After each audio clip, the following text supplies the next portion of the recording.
Who was Detective Patrick Kennedy? Most true crime enthusiasts know him as the lead investigator in the infamous Jeffrey Dahmer case, the man who unearthed one of history's most grotesque alleged crime sprees. But how much of his story has been truly told, and how much of it should we believe? Patrick Kennedy has often been portrayed as the great detective who cracked the Dahmer case in Milwaukee. But here's the twist. There are compelling gaps in his story that raise more questions than answers. Born in Detroit, Michigan, Patrick Francis Kennedy grew up as the eldest of 10 children. His upbringing seemed conventional. He attended St. Lawrence Seminary and even pursued aspirations to become a Catholic priest. Yet life took him in another direction. After 2 years in college, Kennedy joined the Milwaukee police force, following his father's footsteps. But how exactly does someone go from the quiet night shift to becoming the lead investigator of one of the most disturbing cases in American history? Just as Dahmer was arrested, Kennedy was abruptly transferred to this role. Convenient, isn't it? And then there's this. Kennedy's portrayal of the head in the fridge discovery on a 2012 TV show. For a moment, ask yourself this. Is this the behavior of a professional, high-profile detective who cracked one of the most scrutinized cases in history? Now consider this. Despite his so-called prominent role, public records about his police career are shockingly hard to find. Our Freedom of Information Act, FOIA requests? Ignored. Wisconsin's open records law makes it clear we should have access to these details. Yet there's silence. Why? Is it possible that the media crafted a persona of Kennedy as a heroic detective while hiding what really went on behind closed doors? Here's another question to chew on. Why aren't there any mentions of other cases in his career? No major victories? No records of subsequent investigations? Curious, isn't it? And then there's the confession. A confession taken from Dahmer while he was reportedly drunk, yet not recorded or videotaped. Imagine this scenario. A drunk suspect, no recordings, and, like joint interrogator Detective Murphy, only selective notes were written by Kennedy. Legally, this brings up significant red flags. What was really going on here? Watch as Detective Patrick Kennedy testifies on court TV. Solemnly swear all the testimony you're about to give in this matter will be the truth, the whole truth, and nothing but the truth, so help you God. I do. Please be seated, sir. And then would you state your name and spell your last name, please? Patrick Kennedy, Kennedy. Your Honor, prior to or during the break, I was informed that Ms. White is going to be the person from the District Attorney's Office handling these two witnesses. I'd like to make a statement to the court for the jury to understand and for everyone to understand that I am calling Detective Kennedy now so that he may testify as to part of the confession given by Mr. Dahmer. He's going to testify to the early part of the confession that was given by Mr. Dahmer, that subsequent to a certain period of time, Detective Murphy came in on the case, and that he and Detective Kennedy then took most of the other statements from Mr. Dahmer. We are only going to go through the part where Mr. Kennedy was alone. Then we are going to dismiss him with the understanding that the state will be calling him back later for other reasons. Then I'm going to call Detective Murphy to the stand to continue the giving of the confession that was taken by Mr. Dahmer. I am therefore at this time going to ask some preliminary questions, and I'm going to ask that the entire confession be marked as an exhibit. And if it is going to be received, I'm going to ask the court to hold that it not be shown until such time as we have a chance to clean up some of the underlining and things of that nature. So I'd ask that the entire confession that's going to be talked about by Detective Kennedy, Detective Murphy be marked as.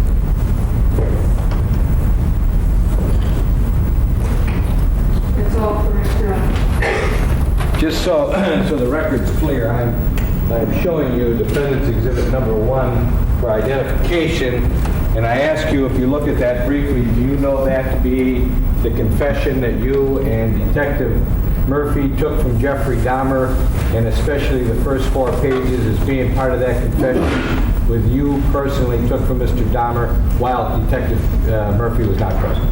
That's correct, sir. And as far as you're concerned, you've had opportunity to look at this confession in total?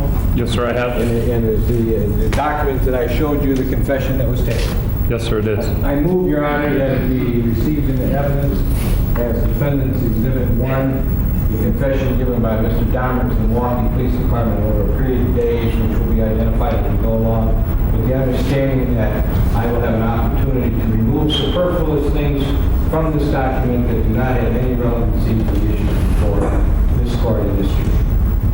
Your Honor, the state has no objection to the admission with the reservation of those extraneous matters in the confession being removed. Okay. We're I'll doing that. receive the in evidence, but I'm going to have a stipulation as to anything that's to be removed. We're working on that and doing that. Detective Kennedy, you're a member of the Milwaukee Police Department. Yes, sir, I am. For what period of time have you been so employed? 12 years. And when did you join the Milwaukee Police Department? In March of 1980. And what age were you when you joined the police department? 26 years old. Prior to joining the police department, what, if anything, did you do? I worked for the state running halfway houses for delinquent youths. When did you become a detective of the Milwaukee Police Department?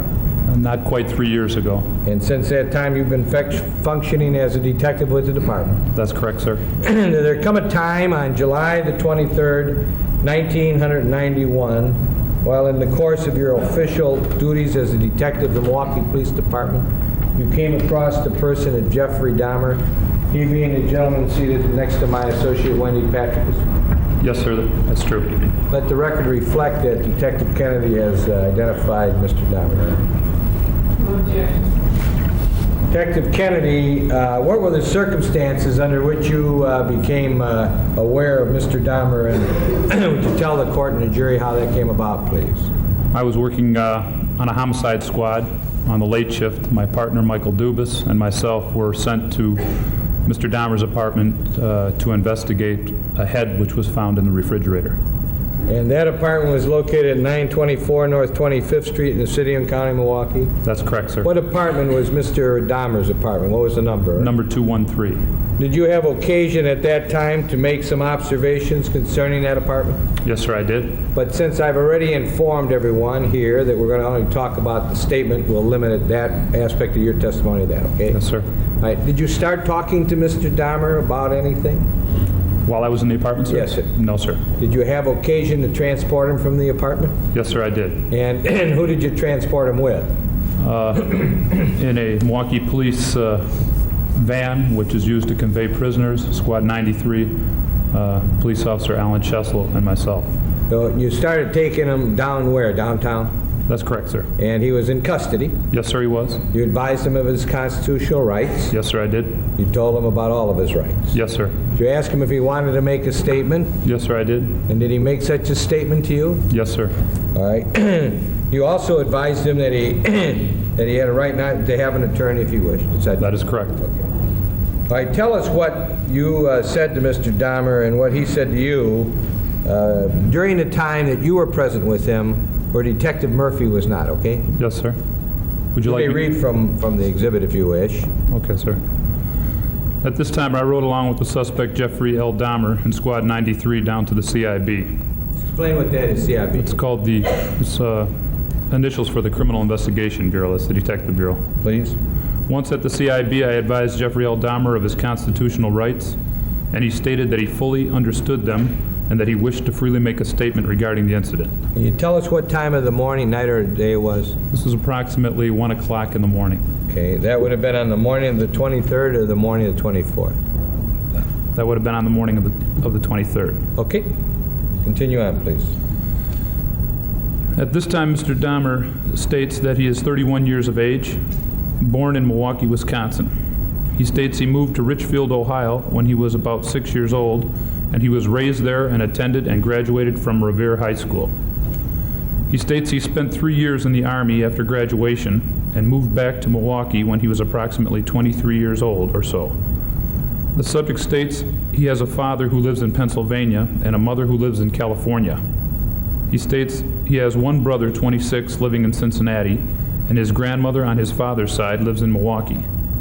The subject states he was raised in the Protestant faith as he was growing up, but he now considers himself to be an atheist. Let me just stop you there. Is this a question and answer type of thing? Yes, sir, it is. And then later, you put down whatever notes you thought were important, and then you transcribed them into the form that you're talking about here. That is correct, sir. Continue on. He admitted that he had been arrested in the past and states he is currently on probation for taking Polaroid pictures of a minor. Subject states that when he was 18 years of age and living in Richfield, Ohio, he picked up a hitchhiker whom he described as a white male about 19 years of age.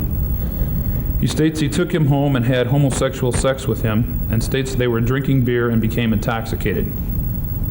He states they got into a physical fight because the 19-year-old individual tried to leave, and that during the fight, he states he struck the hitchhiker with the barbell.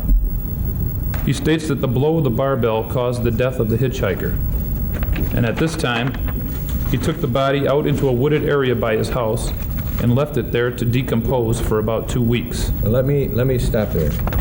Did you know that there had been such a murder or a homicide that had taken place when he was 18 years of age at the time that you were talking to him? No, sir, I did not. So he volunteered a commission of a murder. That's correct, sir. Is that the first murder that he told you about? Yes, sir, it is. And you didn't have him on any other murder charges at that time, did you?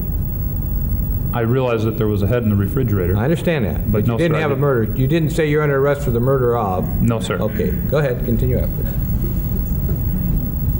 He states he returned with a sledgehammer at this time and used it to break the bones, and then he scattered them about the woods. The subject states he moved to Milwaukee after a 3-year tour in the Army and a 1-year stay in Miami, Florida, where according to the subject, nothing of this nature happened. Subject states he moved in with his grandmother at 2357 South 57th Street when he returned to Milwaukee. And he states that when he was about 25 years of age and living in Milwaukee, he picked up a white male approximately 25 years of age at the 219 Tavern. He states they got a room at the Ambassador Hotel, and they got very drunk and passed out. Subject states when he woke up, the guy was dead and had blood coming from his mouth. Let me stop you. Did you know of that homicide at the time that he volunteered it? No, sir, I did not. Continue on, please. He states he went to the mall and bought a large suitcase and stuck the dead body into it. He states he called a cab and placed the suitcase into it and went back to 2357 South 57th Street. He states that he took the dead body down his basement near a floor drain and used a knife to cut the flesh off the body and then dismember the body, placed the various parts into plastic bags, and then threw them into the trash. The subject feels this occurred in 1984 during the summer. He indicates that there had been many times that he has had sex with men where no violence was involved, and states that about 2 months after this incident, he met a Hispanic male about 18 years of age, also at the 219 Club at about 1 a.m. They went back to his grandmother's place and had sex and put sleeping pills in his drink. He states when the guy fell asleep, he strangled him with his hands and took the body down the basement by the drain and used a knife to dismember him and a sledgehammer to break up the bones, and then placed them in plastic bags and threw them into the trash. Detective Kennedy, did you know of that homicide at the time you were talking to Mr. Dahmer? No, sir, I did not. Continue on, please. He goes on to state about a month later, he met a black and white mixed male, about 20 years of age, at the La Cage, a tavern on National Avenue, and took him back to his grandmother's house where he had sex and used sleeping pills with him. He states when he was asleep, he strangled him and then dismembered his body and disposed of him in the same manner as before. Did you know of that murder at the time you were talking to Mr. Dahmer? No, sir, I did not. Go ahead. The subject states a year went by and he met a Hispanic male, about 19 years of age, at the 219 Club, and returned with him to his grandmother's house where he again had sex, used sleeping pills, and strangled him, and again dismembered and disposed of the body in the same way. Once again, you didn't know about that homicide? No, sir. Go ahead. Subject states he moved to 808 North 24th Street and lived there for a year, and was arrested one time for taking pictures of a minor. After 1 year of work release from the House of Correction, he moved back to his grandmother's house and lived there for approximately 6 months. At this time, he moved to 924 North 25th Street, apartment 213. Subject states in the winter of '89, he met a black male about 24 years of age in front of the bookstore on 27th Street. and took him to his apartment where he took pictures of him in various sexual poses and had sex with him, and put sleeping pills in a coffee and rum drink which he gave to the black male. When the black male fell asleep, he stabbed him with a large hunting knife, which he described as having a 6-inch blade and a black handle. He stabbed him in the neck. After the guy was dead, he put the body in the bathtub and dismembered him. He states he used the knife to dismember him. The subject states he used a plastic trash container or garbage bag and put the bones in it with hydrochloric acid and let them sit for about 3 days until they turned to a mushy substance, and then he flushed them down the toilet. The subject states that he filleted from the body, the subject states the flesh he filleted from the body he put into trash bags and threw them out. You didn't know of that homicide, did you, at the time you're talking? No, sir. Go ahead. The subject states he also, starting with the third victim, boiled the heads in a cleaning solution and kept the skulls. He kept the skulls in the closet. All identification and jewelry of the victims he states he cut up and threw out into the garbage. The subject states about 2 months later, he met a black male, about 20 years of age, around Wisconsin and Water, and walked home with him and again had sex, used sleeping pills, which was placed in a coffee mixture, and strangled him. He then dismembered the body and disposed of him in the same manner as before. You did not know of that murder? No, sir. Go ahead. Subject states he began getting quicker at cutting up the bodies. The subject states about 1 month later, he met a tall black male about 26 years of age at the C'est La Vie, and they took a taxi home to his apartment, and he repeated the same scenario with him, but did not boil and keep his head. The subject states this was due to time constraints. Subject states about 6 months later, he met a black male about 20 years of age while in Chicago, and rode back to Milwaukee by Greyhound bus. He states before this, he met a Chinese male about 15 years of age at the Grand Avenue Mall. This was around May or early June. He states they took a bus back to his apartment. It was during the day or the afternoon.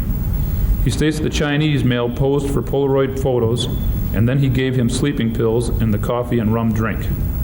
After he passed out, he strangled him and dismembered and disposed of his body parts in the same way as before.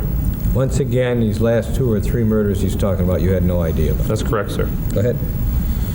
The subject states that the body parts gave off an awful smell in the trash, but no one ever did anything about it, so he just kept following his usual procedure of disposal. Regarding the black male from Chicago, he states that he repeated his usual actions with him. Regarding the head in the refrigerator. Now, let me stop you there. At the time that you were there, and understanding we're talking primarily about the confession, there was a head found in the refrigerator of his apartment. That's correct, sir. It was not identifiable as to whose skull that had been, correct? Not at that time, sir. Okay, continue talking. Regarding the head in the refrigerator, he states he met him, a black male about 25 years of age, at 27th and Wisconsin, and took him home and repeated the same actions with him. He states about 1 month ago, he bought a 57-gallon industrial drum and began placing body parts in it.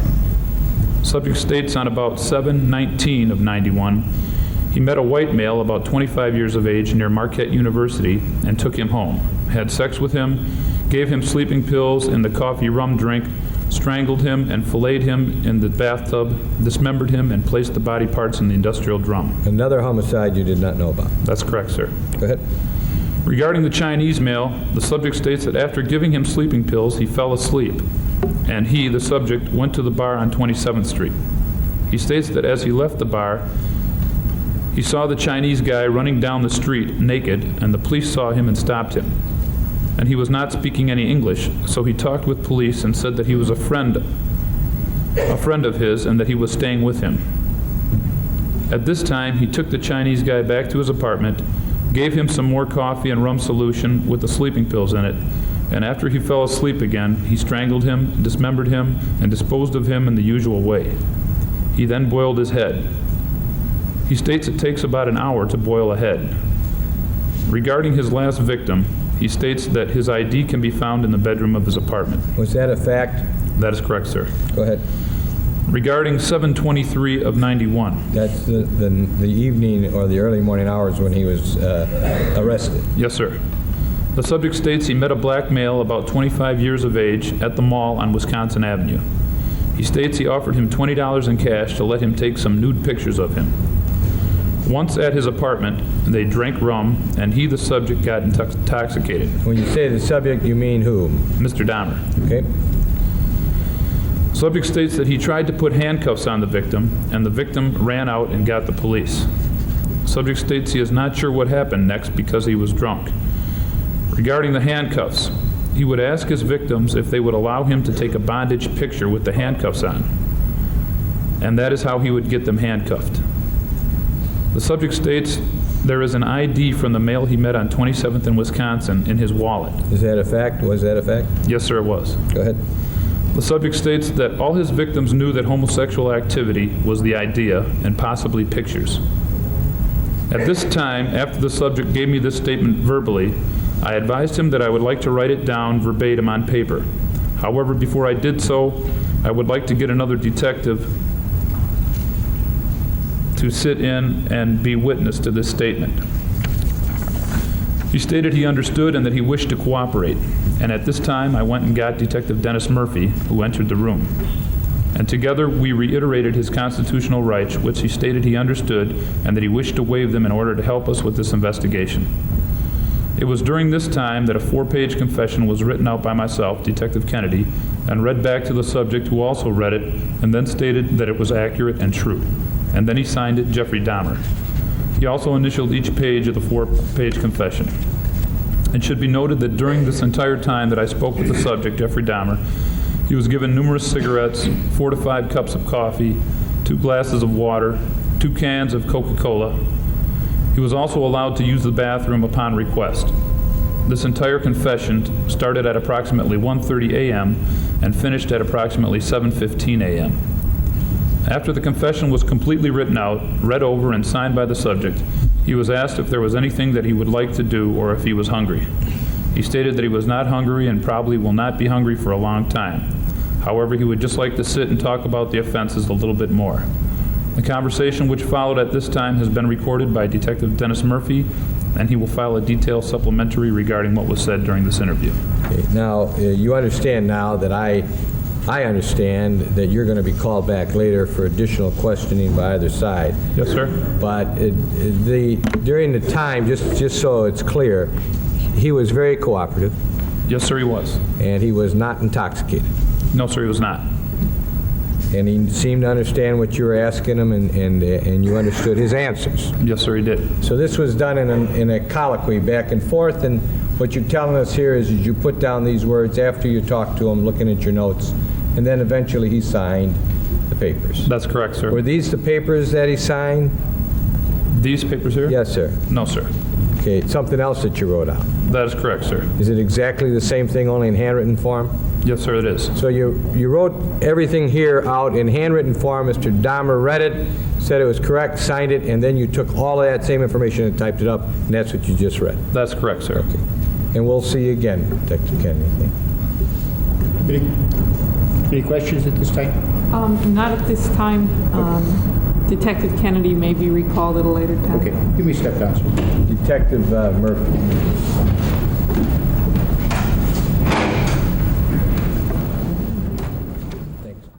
And then there's the confession. A confession taken from Dahmer while he was reportedly drunk, yet not recorded or videotaped. Imagine this scenario. A drunk suspect, no recordings, and only selective notes written by both Detectives Kennedy and Murphy. Legally, this brings up significant red flags. To make matters worse, there's zero evidence that Miranda rights were ever read, despite Kennedy's claims. When a suspect is under the influence, they're not in a position to give a valid confession. Add in the lack of recordings, and any lawyer would have a field day challenging the case. Without objective evidence, all we have are unverified notes. That's not justice, it's hearsay.